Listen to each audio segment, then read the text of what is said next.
Goedenavond, van harte welkom bij het Alzheimer Café van de maand september. Goedenavond ook aan de mensen die hier bij ons zijn, van harte welkom. Het thema van vanavond is Venray dementievriendelijk. Naast mij staat Catherine, ik ben Nicole en onze gast van vanavond is voor ons eigenlijk wel een bekende, want ook betrokken bij het Alzheimer Café, maar vanuit een hele andere rol vanavond, Paul Halmans. Ja. Welkom. Ja, leuk hier te zijn. Ja. Aan deze kant van de tafel. Aan de andere kant van de tafel. Ja. Vertel eens iets over jezelf, ook voor de mensen die je misschien nog niet kennen. Vertel eens over mezelf. Sinds 2004 wat nader betrokken bij het dementiegebeuren in Venray. Toen Joke, mijn vrouw, is begonnen met het voorbereiden van de oprichting van het Alzheimer Café. En vanaf dat moment eigenlijk steeds verder in die wereld verzeild geraakt. En nog steeds. En met heel veel plezier en genoegen doe ik dat. Ja, en zo heb je dus ook uitstapjes richting Venray dementievriendelijk. Dat wordt er dan al bij. Het is allemaal heel erg met elkaar verworven. Dus sinds bijna 20 jaar nu actief in de wereld van dementie. Ja. En dat Venray dementievriendelijk, kun je daar wat van vertellen? Hoe is het ontstaan? Laten we daarbij beginnen. Het is hier geboren, als het ware. Het Alzheimer Café bestond in 2015 10 jaar. En bij elk lustrum hebben we gezegd, we moeten iets bijzonders doen. We hebben toen bij het eerste lustrum een boekje uitgegeven. Bij het derde lustrum ook wel iets, die gedichtenbundel gemaakt. En in 2015 hebben we gezegd, ja, we zouden eigenlijk iets bijzonders moeten doen waar ook de Venrayse samenleving mee vooruit kan. Laten we beginnen met de oprichting van Venray dementievriendelijk. En het was in feite iets wat al langer bestond. Het initiatief is al veel eerder genomen door Alzheimer Nederland. Dus er waren al een aantal dementievriendelijke gemeenten in Nederland. En wij hebben ons daar ook bij aangesloten. En waren dat grote gemeentes, net zoals Venray, of waren dat... Aanvankelijk waren het de grotere gemeentes die in het deden, maar later zie je ook dat ook de kleinere plaatsen zich daarbij aangesloten hebben. En ik weet niet hoeveel dat het nu zijn in het ogenblik, maar een paar honderd gemeentes al in Nederland die dementievriendelijk zijn. Dus dat is wel een goede ontwikkeling. En hoe is dat eigenlijk opgericht? Is dat van onderaf of is dat van hogerhand ontwikkeld? Ja, het mooie is dat Alzheimer Nederland alleen het initiatief neerlegt bij de gemeentes, maar niet aangeeft hoe ga je dat dan organiseren. Daar word je als het ware vrij ingelaten. En je ziet dus dat gemeentes dat ook heel verschillend oppakken. Als ik als voorbeeld noem Roermond, daar heb je wethouder Smitsmans, heeft zelf ook een verleden in de zorg, dus die heeft dat meteen opgepakt. Heeft een aantal gemeenteambtenaren daar opgezet om dat hele project zeg maar voor te bereiden en te laten indalen in de Roermondse samenleving. En wij hebben het eigenlijk net andersom opgepakt. Moet je even eigenlijk terug naar de situatie rondom dementie in de samenleving. Mensen blijven steeds langer thuis wonen, hebben dus ook meer behoefte aan ondersteuning, voorlichting een stuk.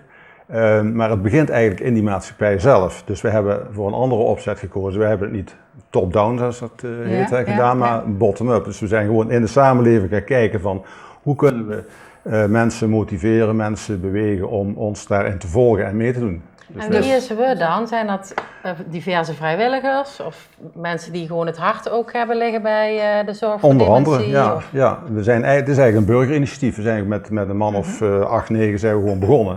We gaan gewoon de schouders eronder zetten. We zijn dus eigenlijk meer een contactgroep geworden. En wat we gedaan hebben in eerste instantie is gewoon bij de verschillende geledingen in Venray, en dan noem ze maar op, verenigingsleven, winkeliers, horeca, onderwijs, huisarts, bibliotheek. Nou, ze staan hier op een rijtje. De instanties waar we mee samenwerken. Gewoon kijken, jongens, hebben jullie interesse of willen jullie met ons meedoen? Want ja, iedereen is erbij betrokken. De hele samenleving is erbij betrokken. Ik kan me nog heugen dat in de Schouwburg van Venray gepromoot werd. Ja, dat klopt. Ja, dus we hadden wel alles mee. En dat krijg je denk ik ook als je het bottom-up doet. Je hebt meteen een heel groot draagvlak, een heel breed draagvlak in de samenleving. Hebben jullie ook een doel, zeg maar? Is er een vast doel omschreven? Of pakken jullie aan wat er op jullie pad komt, om het zo maar te zeggen? Nou ja, goed. De belangrijkste drijfveer is van mensen met dementie en hun mantelzorgers hebben behoefte aan ondersteuning. Ze moeten zo lang mogelijk alles zelf in eigen regie houden thuis. Dus wij hebben ons naar doel gesteld, we gaan kijken waaraan hebben die mensen behoefte. Aan de andere kant, wat wordt er al geboden? En dan gaan we kijken hoe kun je dat met elkaar matchen, zoals dat mooi heet. Hè? Zijn er nieuwe ontwikkelingen, dan worden die ook opgepakt. Dus eigenlijk is dat de belangrijkste werkwijze. Dus vooral ook er zijn voor die mensen. En aan de andere kant, heel belangrijk is natuurlijk publieksvoorlichting. Want als de samenleving te maken krijgt met mensen met dementie die langer thuis wonen, en dan wordt de samenleving daarop mee geconfronteerd. Dat is een beetje een vervelend woord, maar in feite kan het dan gebeuren dat iemand met dementie een winkel binnengaat en iets koopt zonder af te rekenen. Ja. Nou, dan moet zo'n medewerker van de winkel wel weten van hoe komt dat nou? Is het meteen winkeldiefstal? Politie bellen? Nee, ga er eens mee praten. Ja. Ja, dus dat is in feite, als we willen dat die mensen zo lang mogelijk meedoen in de samenleving, dan moet de samenleving ook voorbereid zijn en er goed mee kunnen omgaan. Dat is eigenlijk de achterliggende gedachte. Begrip en ruimte creëren eigenlijk ook. Precies. Ja. Dus die impact, die wilden jullie eigenlijk kenbaar maken naar de venraaien, zeg maar. Hè, dementievriendelijk venraaien. Ja, om op die manier meer begrip te krijgen ook dus. Ja. Ja, er zit nog steeds een taboe helaas op dementie. Het wordt wel minder. Maar we beschouwen ook publieksvoorlichting als een van onze belangrijkste taken, omdat je daar eigenlijk niet genoeg aan kunt doen. Dus het gaat gewoon, het is een doorgaand proces. En misschien als voorbeeld daarvoor te noemen, we hebben zaterdag, ik mag een beetje reclame maken hier. Zaterdag hebben we weer ons jaarlijkse mini-festival, noemen wij het, op de Schouwburgplein in Venray. Daar presenteren zich vele aanbieders van zorg en welzijn op het gebied van dementie. Dus het is ook een breed publiek laten kennismaken ermee, maar ook heel gericht mensen met dementie en mantelzorgers die vragen hebben, kunnen daar terecht. Ja, want ook wij staan er met de stand, hè? Ja. Vanuit Alzheimer Café. Ja, precies. Ja. Dat noemde je net, het streven is een dementievriendelijke gemeente. Wanneer is nou een gemeente dementievriendelijk? En zijn we hier een beetje op weg in Venray? Wij zijn heel aardig op weg. We zijn officieel, het predicaat hebben we nog niet, maar daar zijn we aan het werken. Daar gaat in de loop van deze maand gaat er een inventarisatie plaatsvinden nog. Alzheimer Nederland heeft daar een aantal criteria voor geformuleerd. Wanneer ben je nou dementievriendelijk en in welke mate ben je dat? Belangrijk is natuurlijk, is er in de gemeentelijke beleidsnota is er aandacht voor dementie, wordt dat specifiek benoemd. Zijn er ook middelen voor vrijgemaakt? Doet de gemeente aan publieksvoorlichting? In de wijkteams, zoals we die kennen, is daar ook iemand die bekend is met de materie. Ja. Zijn er speciale voorzieningen voor mensen met dementie? Er is een hele trits van criteria waar je aan kunt voldoen. En dat wordt dan in beeld gebracht en dan kun je in een soort spinfiguur is dat. En dan kun je dus zien waar er nog wat te doen valt en waar het al prima gaat. En dan kun je heel gericht op bijsturen. En ik moet zeggen, de gemeente Venray is daar heel goed mee op weg. We hebben vanaf dag 1 eigenlijk de volledige medewerking van de gemeente gekregen. En ook zowel de ambtenaren als ook het bestuur, dus burgemeester en wethouders, zijn er echt heel bewust mee bezig. En dat merken wij ook als Venray dementievriendelijk. Wij krijgen daar heel veel steun en hulp van. Ja, want er hangt natuurlijk ook een financieel plaatje aan. Ja. En hoe worden jullie daarin gefinancierd? Nou, we hebben, even kijken, 3 jaar geleden een beleidsnota gepubliceerd. We hebben een onderzoek laten doen van waaraan is behoefte in Venray, hoe is de situatie in Venray en wat zou er kunnen verbeteren. Daar heeft iemand, een werkgroep is daar 2 jaar mee bezig geweest. Dat heeft geleid tot een eindrapport wat we gepresenteerd hebben ook aan de gemeente. Maar ook naar andere stakeholders, zoals we het mooi woord noemen. Dus ook andere instanties die daarmee bezig zijn. Zorginstellingen, huisartsen, iedereen die in die wereld zit, heeft daar kennis van kunnen nemen. Dat was een duur onderzoek, dat heeft €50.000 gekost. Hallo? Maar dat is door de gemeente beschikbaar gesteld. Dus ze hebben gezegd, als je het in het beleidsplan hebt staan, dan moet je er ook uitvoering aan geven. Ja. En dat heeft ons een stuk verder geholpen, wat ook een hele duidelijke richtlijn is voor waar we de komende jaren naartoe willen met onze inspanningen. Ja, want het aantal mensen met dementie zal alleen maar in de loop der jaren toenemen, omdat het aan het vergrijzen is. Precies, en dergelijke. Ja. En dus het is, iemand zei dat laatst, dementie is bij dames, bij vrouwen, de meest voorkomende doodsoorzaak in Nederland nu al. Dus dat wil wat zeggen. En de mannen zijn hard op weg om die lijn te volgen. Dus we moeten er echt met z'n allen wat aan doen. Ja. En het is ook een zaak van de samenleving als geheel. Kijk, de zorginstellingen kunnen het alleen ook niet meer af. Dat geven ze ook, kunnen niet meer aan. Dat geven ze ook heel duidelijk in hun berichten af. Dus het wordt een zaak van ons allemaal.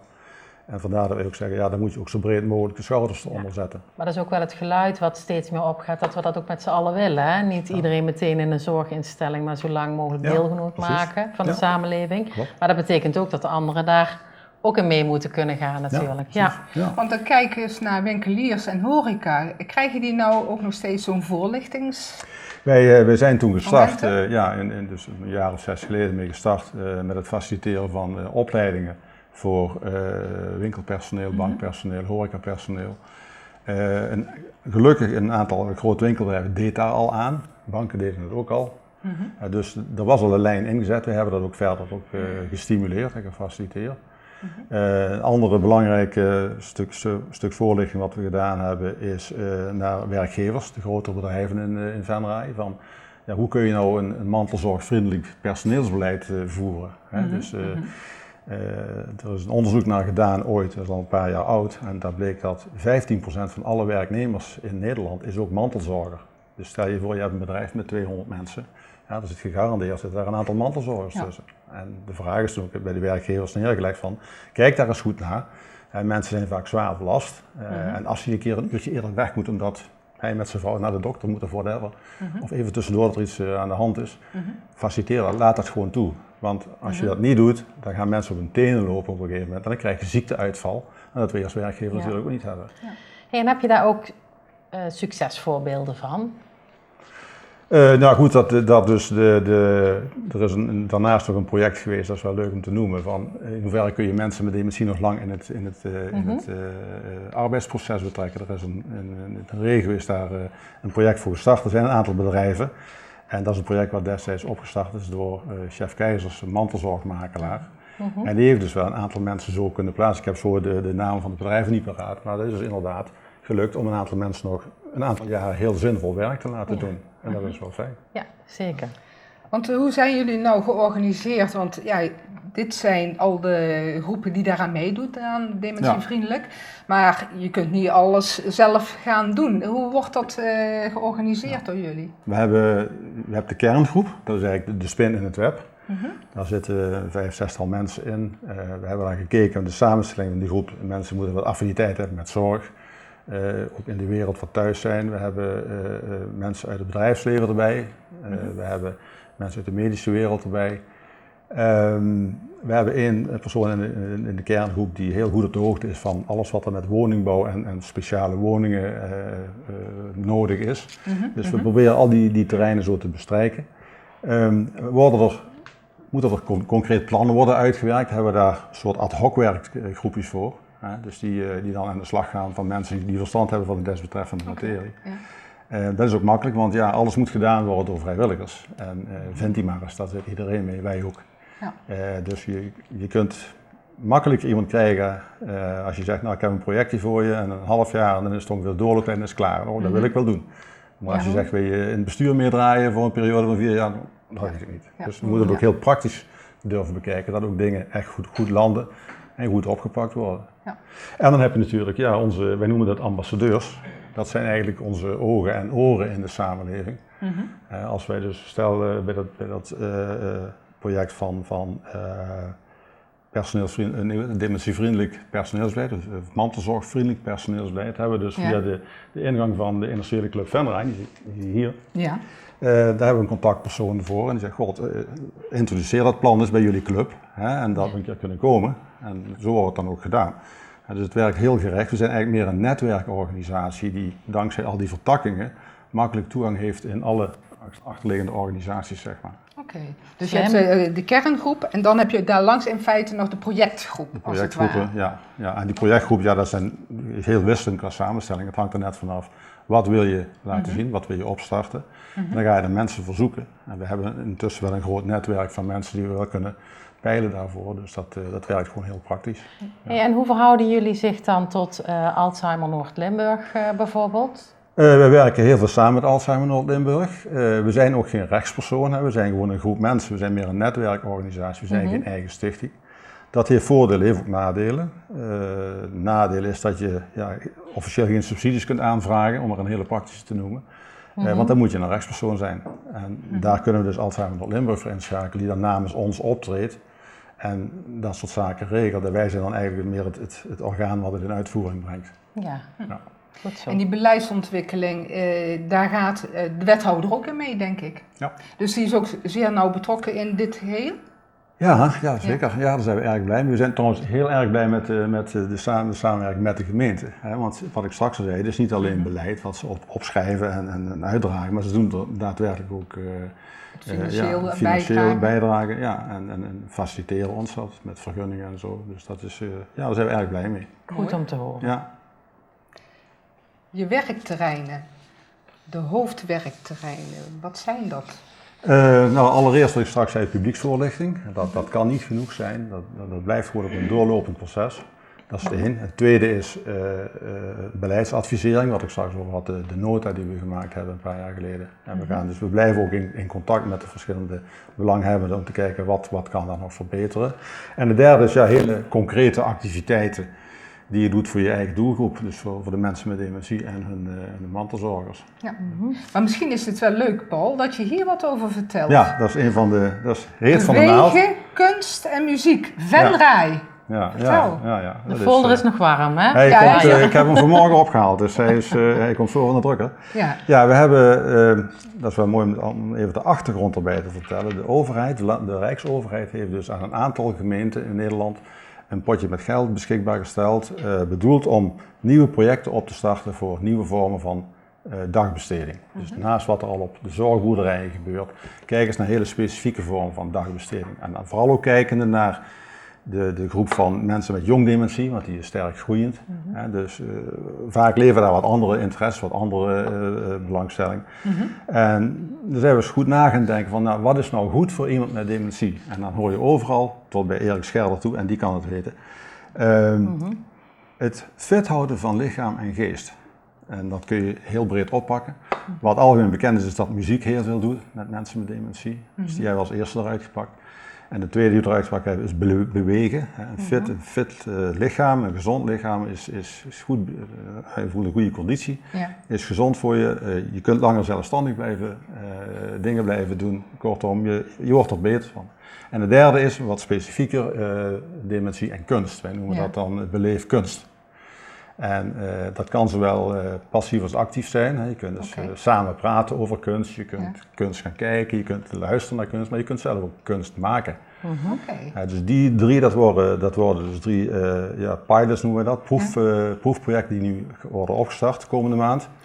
En gedurende een jaar gaan we kijken, is dat levensvatbaar, is daar voldoende belangstelling voor? En als dat zo is, dan kan het gewoon door blijven gaan, op eigen poten staan. Maar om dat te kunnen starten, heb je dus wat kapitaal nodig. Dus daar was dat potje van de Rijksoverheid voor bedoeld. En het heeft even wat overtuigingskracht gekost, maar iedereen is toch op een lijn gekomen. Ja, dat gaan we zeker doen. Dus we hebben daar vorige week groen licht voor gekregen. Geweldig. En een zakje geld. En als mensen dat zouden willen doen, dan kunnen ze zich gewoon aanmelden ergens? Ja, op de tafel vinden jullie deze folder. Dit vleugblad, hoe noemen ze dat ding? Flyer. Ja, flyer. Daar staan de 3 projecten heel kort omschreven. En er staat tevens op waar je dus meer informatie kunt krijgen daarover. Dus een kwestie van een belletje. En dan krijg je daar meer informatie, wat meer in de diepgang. Maar kun je ook gewoon iets vertellen van, ik ben nogal van het bewegen. Wat kun je daarover vertellen? Dat het niet alleen bewegen is in de zin van fysiek trainen, maar er zit ook, het moet ook vooral gezellig zijn. Dat speelt eigenlijk in alle 3 de projecten wel een rol. We doen het samen, onderlinge contacten en samen plezier beleven aan iets. Dus het wordt echt geen training met halters en zo, maar gewoon gezond bewegen en ook met elkaar dingen delen. Daar hoort ook een kopje koffie bij. Het sociale aspect is ook belangrijk. Ja, en als ik een naam noem even, dat project Bewegen, dat wordt mede gedragen door Petra.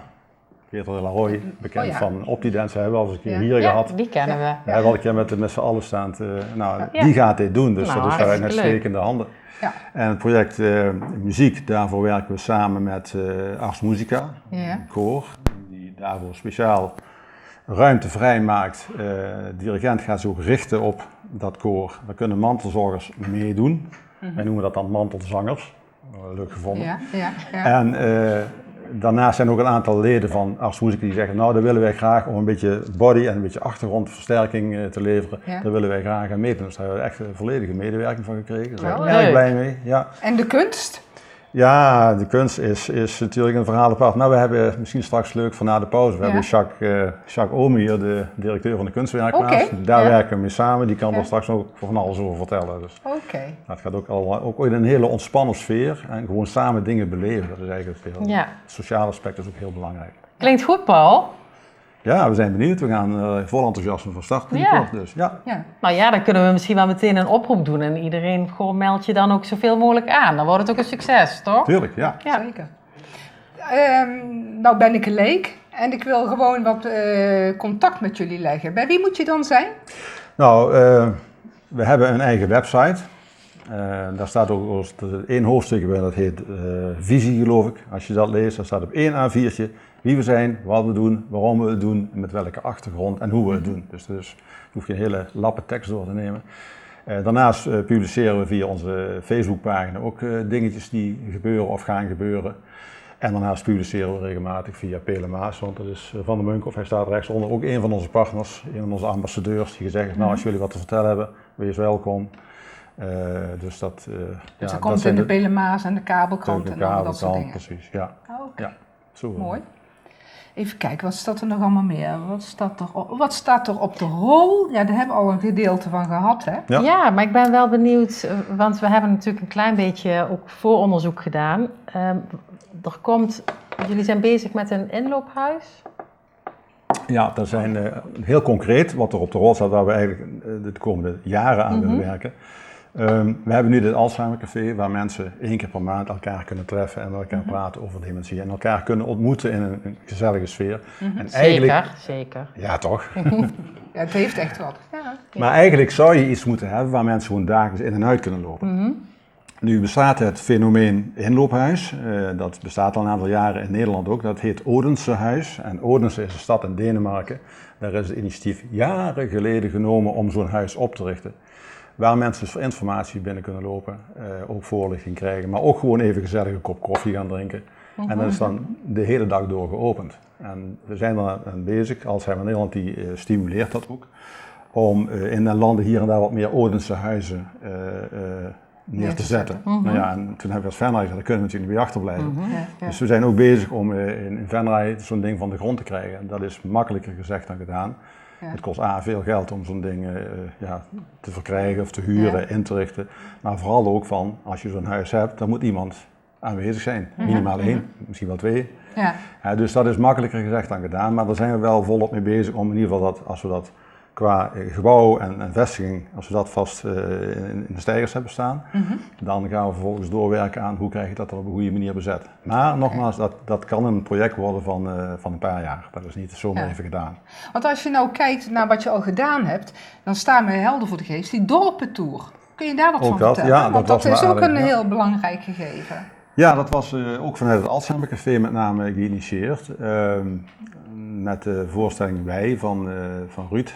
Ruud Lensen, de film en vooral de theatervoorstellingen. Die weer gaat beginnen. Ja, die voor terugkomt, hebben we dat eigenlijk opgepakt van hoe kun je nou het fenomeen dementievriendelijk ook verder verspreiden binnen je gemeente. Niet alleen in Venray, maar ook op de kerkdorpen. Dus daarna is ook vanuit het Alzheimer Café dat initiatief opgepakt om op de kerkdorpen ons verhaal te gaan vertellen.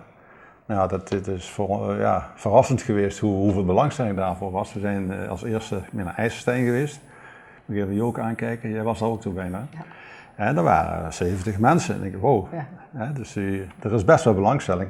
En dan blijkt toch dat mensen op de kerkdorpen het toch graag bij zichzelf houden, wat heel begrijpelijk is. Dus we zijn aan het kijken naar een formule. Hoe kun je dat nou daar ook permanent laten landen?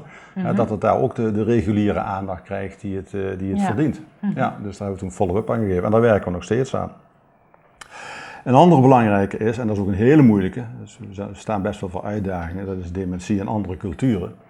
Als je bedenkt dat er in Venray, ik geloof iets van 50 verschillende nationaliteiten wonen. En als je dan vooral kijkt naar de wat oudere generaties, zijn dat toch vooral de mensen die in de jaren 60 uit Marokko en Turkije hier naartoe kwamen.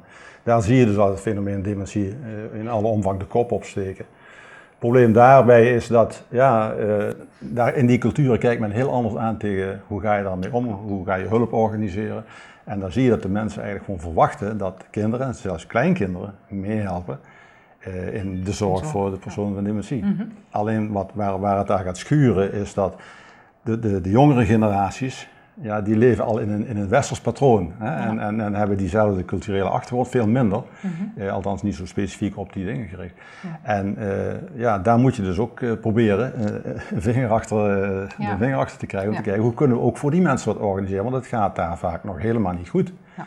Nee, ik heb ook wel eens begrepen dat sommigen in ieder geval, het fenomeen, zeg maar, of de ziekte dementie helemaal nog niet goed kennen. Dus die zien iemand ouder worden in hun beleving. Ja, klopt. En zij missen dan ook veel zorg en ondersteuning natuurlijk. Ja. En die mensen zijn veel minder nog dan hier geneigd om hulp extern te gaan vragen. Ja. Dat doe je niet. Zoiets hou je achter de voordeur. Ja. En ik weet dat bijvoorbeeld Proteon, daar hebben we ook contacten mee, die is al een paar jaar bezig om te kijken of ze geen soort verpleeghuis kunnen inrichten, speciaal voor mensen uit die culturen. Dat is ook een moeizaam proces, maar daar houden we ook straks de lijn mee om te kijken, hoe gaat dat nou verder en wanneer komt er wat van de grond. Ja. Dat is ook iets wat we dus ook voor de komende jaren op de rol hebben staan. Ja. Ja. Genoeg werk nog. Ja, we vervelen ons niet. Nee, we blijven van de straat. We zitten nou een beetje tegen het einde van deze uitzending, zeg maar. Zijn er nog aspecten die niet aan bod zijn gekomen, waarvan jij zegt, Paul, van nou, dat vinden wij nog heel belangrijk als dementievriendelijk Venray, om dat nog te zeggen? Vooral praat in je omgeving veel. De belangrijkste richting is nog steeds van, we moeten zoveel mogelijk mensen laten weten wat het is om dementie te hebben. En daarmee geconfronteerd worden, ook als mantelzorger, als familie.